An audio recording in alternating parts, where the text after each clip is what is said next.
And we're all set. What if I could tell you you could gain 10 to 20 years to your life? You could reduce all of these diseases. How many of you like hamburgers or hot dogs? Yeah. Who loves McDonald's or Taco Bell? Taco Bell. Well, every time you go to Taco Bell or McDonald's and you eat some of their meat, you're basically signing a contract with death.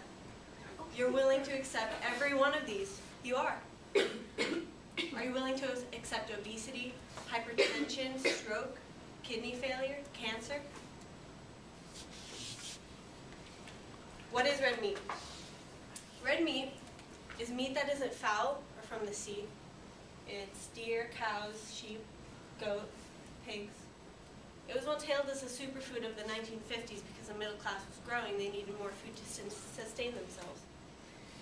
The United States produces 26.4 billion pounds of pork, of beef each year, and 22.5 billion pounds of pork each year. It is a well-known fact that red meat is high in cholesterol and fat, and people often excuse it because it's rich in sources of protein and iron and vitamin B.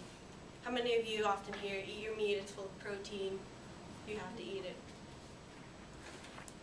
But scientists now warn that the high levels of fat and cholesterol outweigh the health benefits of protein. They lead to obesity and cardiovascular disease. If you eat one serving of meat per day, it increases your heart disease death risk by 16% and your cancer risk by 10%. Now, what is processed meat? It's meat that has been artificially made and added with preservatives and separated. It's bacon, sausage, hot dogs, basically anything you put in your sandwiches. It's terrible for you. It increases your risk of death by heart disease by 21% and your increased cancer death by 16%. It's full of this carcinogenic ingredient called sodium nitrate. Scientists have found that sodium nitrate releases this thing called nitrosamines, which cause your DNA to basically not even know how to replicate itself. This causes cancers, Alzheimer's, esophageal cancer, gastric, colorectal. It's terrible for you. And they're putting this in your food. Who's heard of pink slime? Do you remember that? That big pink slime thing? It's mechanically separated and disinfected beef, and it's added to your food. This is what it is. It's the combined entrails, meaning eyes,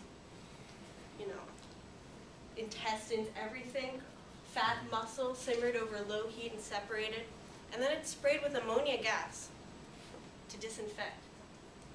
And it's compressed and put into everything. Hamburgers, 70% of ground beef from the supermarket that you buy has this pink slime in it.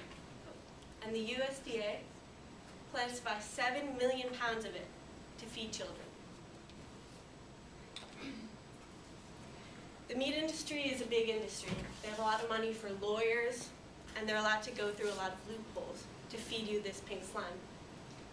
In fact, if your meat contains up to 15% of pink slime, they're allowed to call it 100% ground beef.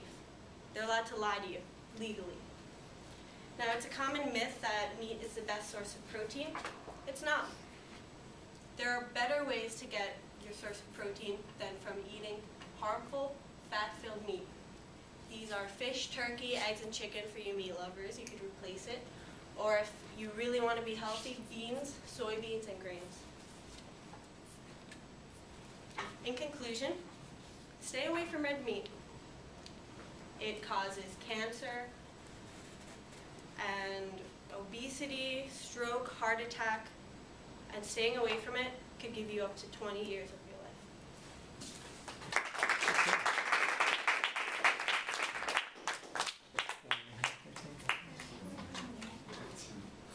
Okay. All right.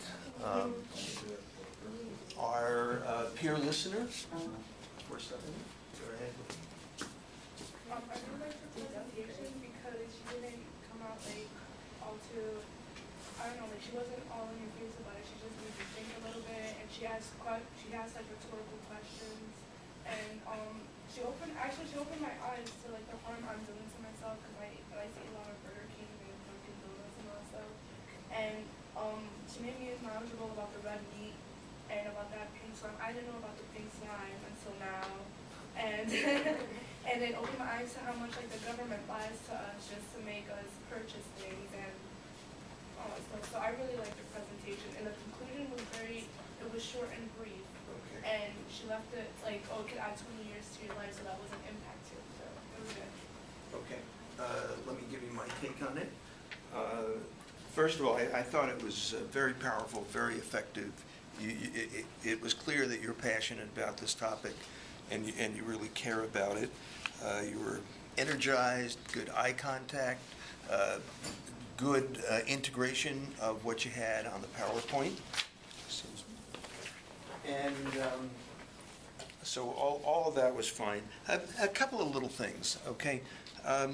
Your opening was extremely effective, very effective, but you need to somewhere in that opening say, today I'm going to make you want to never again eat red meat. I mean, you didn't have to say it that way.